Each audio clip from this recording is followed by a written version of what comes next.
تم پر مرا ہوا جانور اور بہتا لہو اور سور کا گوشت اور جس چیز پر اللہ کے سوا کسی اور کا نام پکارا جائے اور جو جانور گلا گھٹ کر مر جائے اور جو چوٹ لگ کر مر جائے اور جو گر کر مر جائے اور جو سینگ لگ کر مر جائے، یہ سب حرام ہے۔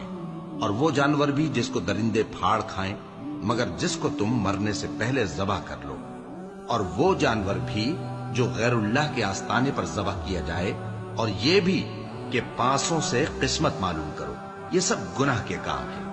آج کافر تمہارے دین سے نا امید ہو گئے ہیں تو ان سے مت ڈرو اور مجھی سے ڈرتے رہو۔ آج میں نے تمہارے لیے تمہارا دین کامل کر دیا ہے اور اپنی نعمتیں تم پر پوری کر دی اور تمہارے لیے اسلام کو بطور دین پسند کر لیا۔